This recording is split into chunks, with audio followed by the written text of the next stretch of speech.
merupakan rukun Islam yang kedua. Wa'atuz zakat, dan berikanlah zakat.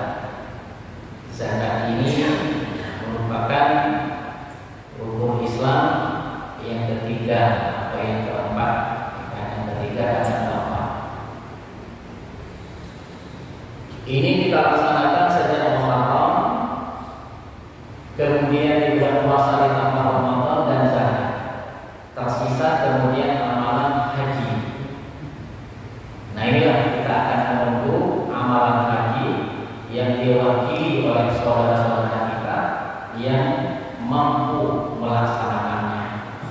Mampu itu saat ini adalah dia sehat, ada biaya untuk berangkat, dan yang ditinggalkan dan waktunya sampai kali reguler ya. Walaupun kita sudah lama daftar, kalau belum sampai berangkat, itu namanya belum istiqomah, belum mampu. Tapi diwakili oleh saudara-saudara kita yang berangkat pada tahun ini, sehingga di bulan Dzulhijjah nanti selesailah satu paket amalan kita yang berupa rukun iman yang ada di dada kita dan rukun Islam yang kita wujudkan di dalam keseharian kita dari bulan Muharram sampai nanti bulan Dzulhijjah. Ini semua adalah interaksi kita dengan Al-Quran, karena itu adalah merupakan perintah Al-Quran. Maka tugas kita berinteraksi dengan Al-Quran pertama adalah bagaimana kita membaca Al-Quran. Ini adalah kulit luarnya, ibarat kelapa. Ini kulit luar kelapa itu sama seperti lafal Al-Quran. Kulit luar kelapa itu ada manfaatnya. Sabut kelapa itu ada manfaatnya, bisa bikin gesek, bisa bikin sabut dan sebagainya.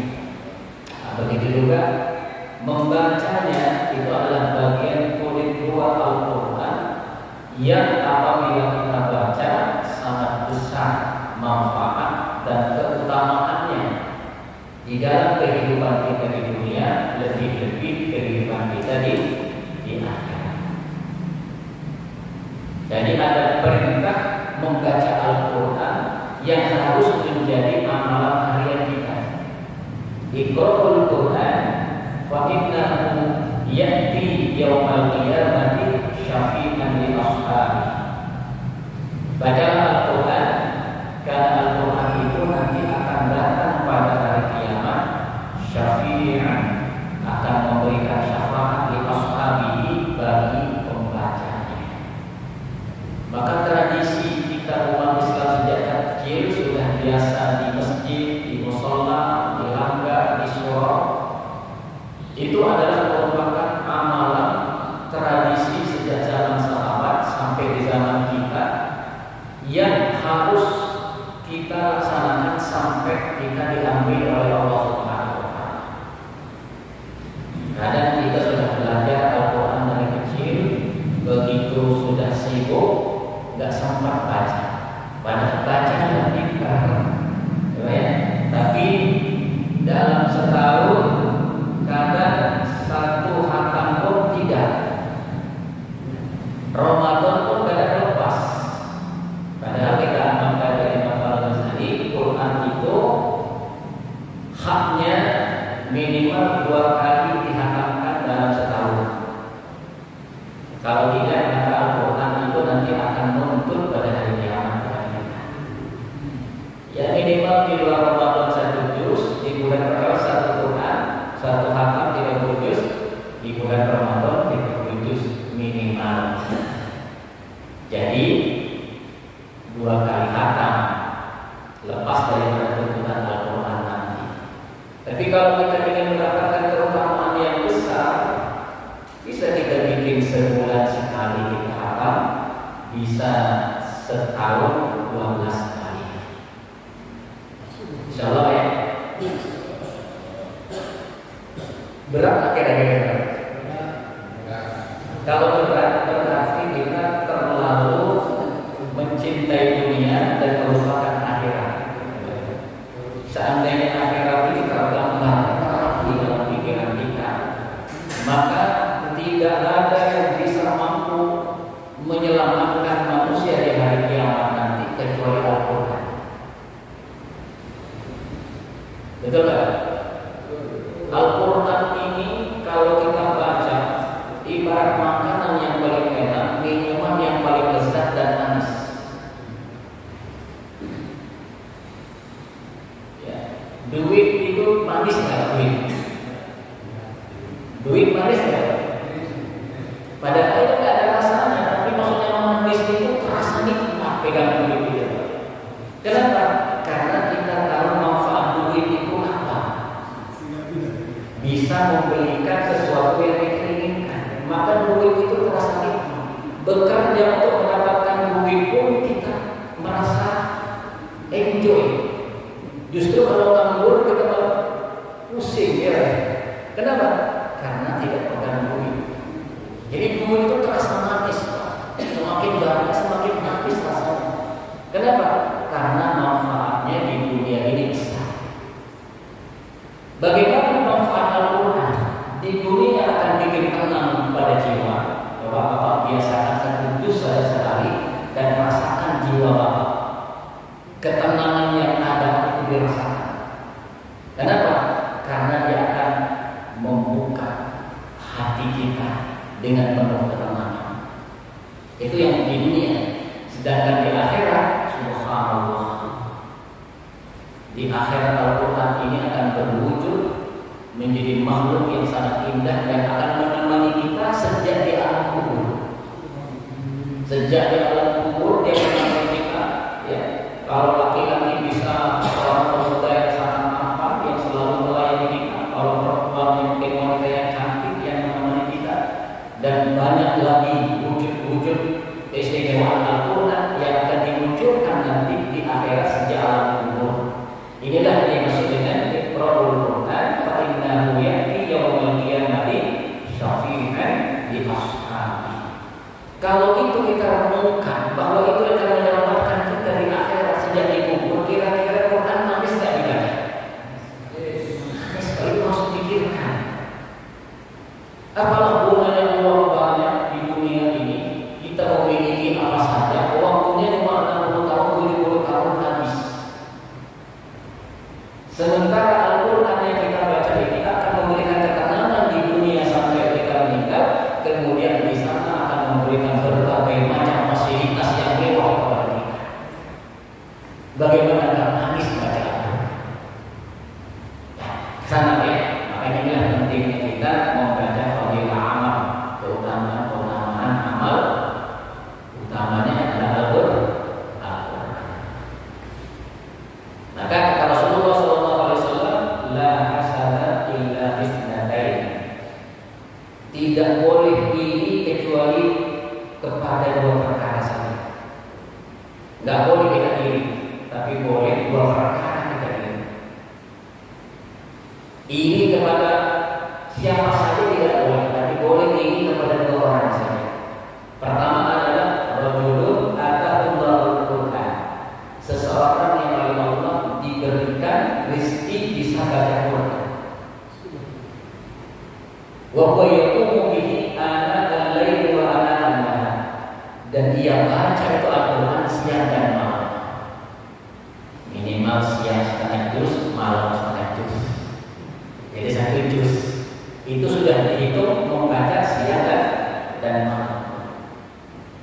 Warajulun atahullahu malan, dan seseorang yang Allah berikan harta, wa huwa yunfiquhu ana al-laili wa ana an-nahar, dan ia menginfakkannya, mensedekahkannya di siang dan di malam. Artinya apa? Ahli Quran, ahli baca Quran dan ahli sedekah, dua ini saja yang bisa kita iri.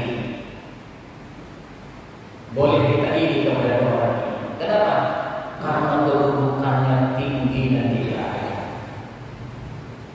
Yuqalu li sahibil Quran, akan dikatakan nanti kepada ahli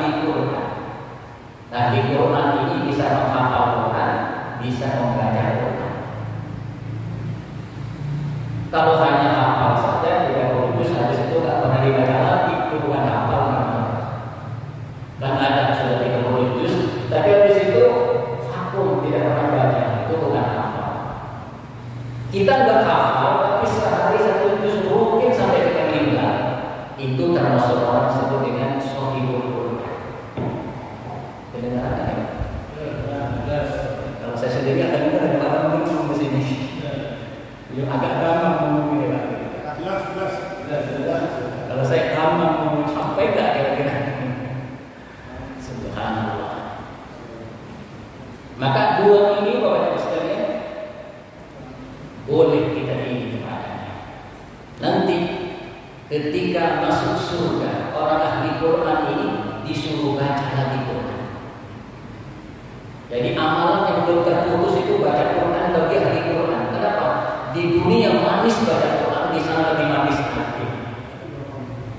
Yukul di sahihul Quran akan dikatakan nanti kepada sahihul Quran, Iqra, bacalah, warqi dan naiklah, warattil dan tartil dalam membaca, karena tartilu fid dunya, sebagaimana engkau baca tartil dalam kehidupan dunia.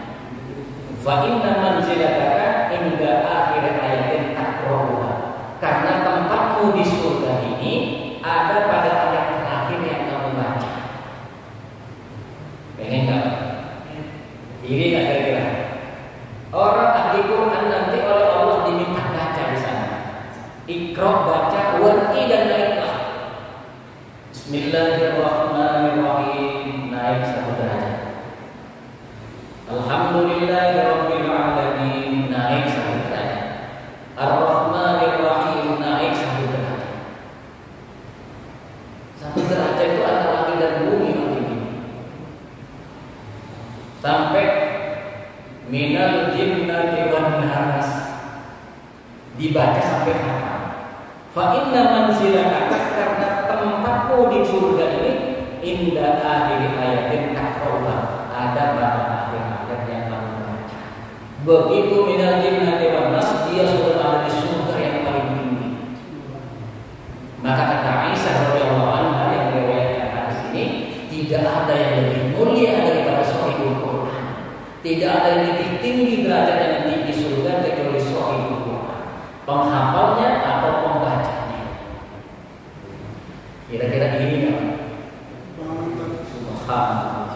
Kalau di dunia kita pengen menjadi kelas elit, umur kita sudah 50 tahun, belum elit juga, masih nyelakit terus sudah. Subhanallah. Ya, tidak ada cara lain ya kecuali kita biasakan baca Al-Quran. Ya, bagaimana saya pernah ceritakan di sini, sejak 5 tahun yang lalu saya itu berniat minimal 2 juz sehari. Di dalam sebulan itu 2 kali khatam. Jadi harus target ya, dalam sebulan itu 2 kali khatam. Dan ini saya niatkan sampai saya mati. Enak kalau gitu, saya niatkan ini sampai saya mati. Jadi nggak ada beban lagi, pokoknya saya harus baca minimal 2 juz sampai saya mati. Nggak tahu kapan matinya. Subhanallah, nikmat sekali. Dan ketika kita baca Al-Quran ini, subhanallah, hidup ini akan tenang, hidup ini tenang. Kemudian kita pasti kepada Allah, pasti kemuliaan akan menjumpai kita nanti di alam kubur, akan menjumpai kita nanti di masyarakat dan seterusnya dan seterusnya. Sebab apa? Saya kurang yakin dengan amal yang baik. Sholat jangan khusyuk, ya kan? Sedekah jarang-jarang, ya. Yang saya yakin itu apa yang dulu saya dipaksa ke mushola, terlanggar oleh ibu saya, dipaksa ke pesantren. Dulu nggak mau saya ke pesantren, dipaksa. Ya Allah, betapa beruntungnya orang tua kita, ya. Karena apa? Hasilnya kita bisa baca Al-Quran sampai tua sekali pun bisa mengirimkan manfaat kepada dia. Subhanallah. Belum lagi nanti akan memberikan mahkota kepada mereka nanti di surga di hari kiamat. Subhanallah. Ini yang pertama ya. Mari niatkan kita berinteraksi dengan Al-Quran. Kita sudah berjuang berjuang dari kecil belajar Al-Quran, mari niatkan minimal sehari 1 juz saja. Jadi sebulan sekali, tapi niatkan sampai mati. Sebab kalau begitu ada target nanti. Jadi pas Jumat kedua sudah masuk surat Kahfi, itu sudah 15. Nanti pada Jumat berikutnya sudah hataman. Begitu lagi. Nah, nanti ketemu surat Kahfi ini kita dalam Jumat ketika hataman kedua. Ketika hataman Kahfi saya baca sendiri. Di pertengahan ketemu Kahfi. Jadi setiap Jumat harus ketemu Kahfi. Nah, walaupun belum sampai dibaca dulu Kahfinya. Dan seterusnya. Nah, ini banyak interaksi dengan Al-Quran. Jangan disia-siakan umur kita, disyukuri. Ya, yakinlah bahwa hanya Al-Quran yang akan memberikan fasilitas terbaik nanti. Kalau kita misalnya tidak mampu menghafalnya, mari kita jadikan anak-anak kita atau cucu-cucu kita minimal 1 aja menghafal Al-Quran.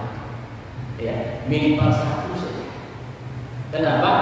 Karena setiap mereka kita, setiap kita nanti masing-masing di surga itu ada di satu tempat, nggak bisa dalam satu keluarga. Yang diikuti nanti yang paling tinggi derajatnya. Misalnya anak kita nih, dia ahli Quran, maka surganya dia paling tinggi. Sementara bapak ibunya, adik-adiknya, misalkan tidak di tempat itu. Ada yang nomor 6, ada yang nomor 4, ada yang nomor 1 misalnya. Mencari karena beda-beda amalan. Maka mereka, dia yang paling tinggi berkata, ya Allah, gimana bapak ibu saya, gimana adik-adik saya, gimana kakak-kakak saya. Oh, mereka berbeda dengan kamu. Kenapa? Karena beda amalan. Aku membaca Al-Quran di dunia, menjadi ahli Quran di dunia, bukan untuk saya sendiri, untuk mereka semua. Akhirnya mereka dipanggil oleh Allah, oleh malaikatnya, dijadikan satu, ikut kakaknya. Atau mungkin bapaknya yang diikuti, atau mungkin ibunya, atau mungkin anaknya. Pokoknya di antara keluarga itu siapa yang paling tinggi, itu yang diikuti. Itu nikmatnya menjadi umat Nabi Muhammad sallallahu alaihi wasallam. Walakum fiha ma tashtahi anfusukum, nanti di surga itu semua yang kau inginkan akan kau temukan. Kalau kita bersama keluarga inginnya bisa pakai barang. Kalau di dunia kan nggak terelakkan, anak nikah misalnya bisa, kemudian ada yang merantau bisa, kan nggak terelakkan, pengennya ngumpul, benar? Tapi itu nanti akan terpenuhi ketika kita masuk surga. Jangan nemplok kalau surga paling bawah semua. Kenapa? Karena amalannya pas-pasan. Gitu. Akhirnya apa? Di surga yang paling rendah semua pada akhirnya. Padahal di dalam sebuah keterangan, seandainya keindahan dunia ini diukurkan, kenikmatan dunia yang indah di dunia, yang mewah di dunia ini diukurkan jadi satu, kemudian dibandingkan dengan surga yang paling rendah, itu masih lebih indah, lebih mewah, cantelan baju di sana. Kalau tempat saya cantelan baju itu paku karat. Cantelan baju di surga itu lebih indah dari semua keindahan kemewahan dunia. Surga paling bawah. Begitu juga surga yang di atasnya. Semua keindahan surga yang paling rendah itu, yang paling bawah itu, dikumpulkan kenikmatan keindahannya dibandingkan dengan surga yang di atasnya itu, kalah dengan cantelan baju di surga yang kedua. Kata ulama itu cantelan bajunya kayak apa bajunya? Itu bajunya kayak apa yang pakai baju. Betapa indahnya. Maka kata Allah dalam Al-Quran, "Undur kaifa faddalna ba'dahum 'ala ba'd." Coba lihat kamu di dunia, perhatikan. Kaifa faddalna ba'dahum 'ala ba'd. Bagaimana aku bedakan kelas-kelas di dunia di antara kalian. Ada yang kelas bawah, ada yang kelas menengah, ada yang kelas atas. Kita kelas berapa ini? Urusan materi kelas berapa kita? Subhanallah. Kelas 3. Allah suruh perhatikan. Undur kaifa faddalna ba'dahum 'ala ba'd. Coba perhatikan bagaimana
Cuma kata Allah, walal akhiratu akbaru darajatin wa akbaru tafdila. Nanti di akhirat perbedaan derajat itu jauh lebih luas, jauh lebih tinggi perbedaan. Kalau sekarang kita di umur segini kok belum kelas menengah, kayak masih kelas bawah terus. Iri kita pengen. Yang kelas menengah pengen kelas atas, yang kelas atas pengen kelas atas lagi. Tapi di akhirat kata Allah, walal akhiratu akbaru darajatin, perbedaan itu lebih besar. Artinya apa? Kita lebih iri. Kita di surga pertama, saudara kita di surga kedua, kayak apa jawabnya itu? Subhanallah. Maka perantara yang paling tinggi, Pak, tidak ada kecuali Allah.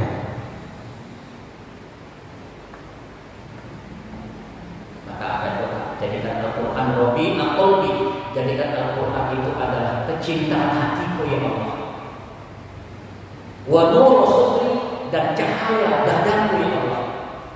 Wa dhahaba wa ghammi, dan penghilang semua rasa sedih dan rasa gelisahku ya Allah.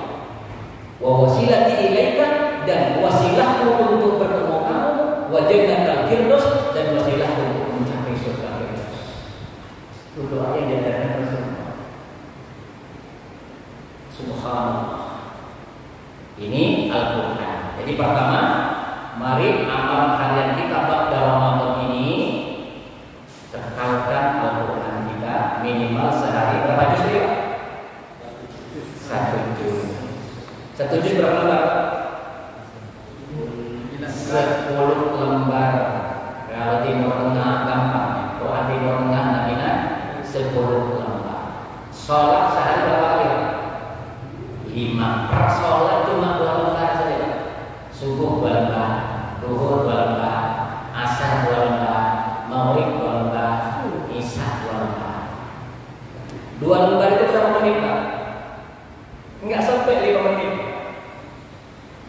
Saya 1 juz itu setengah jam. Ya, saya 1 juz setengah jam. Jadi kalau saya sekarang baca Quran, enggak lihat juz lagi, lihat jam. Kalau pas jam 8 saya buru-buru, nanti setengah 9 sudah selesai. Lihat jam aja, cepat kalau lihat maklum buka lagi lama banget. Keburu berhenti kita pikirin itu. Coba Bapak lihat di YouTube, 1 jam belum selesai. Betul kan? Padahal setengah jam 1 juz itu. Al-mahir bil Quran ma'a sakaratil kiram wal barah. Orang yang mahir dalam baca Quran selalu bersama malaikat yang dikirim, malaikat-malaikat yang mulia yang senantiasa safar, itu malaikat yang senantiasa mencari baca Quran dan berzikir. Selalu bersama dia. Kayak gini nih Pak, malaikat triliunan malaikat.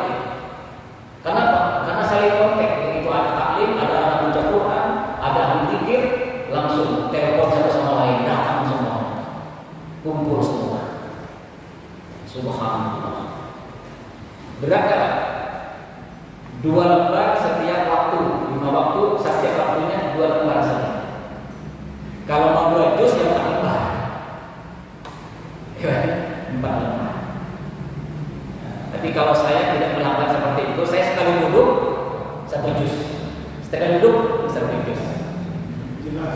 Selebihnya 1 juz setengah jam saja. Selebihnya bisa dimanfaatkan untuk perkara-perkara yang lain.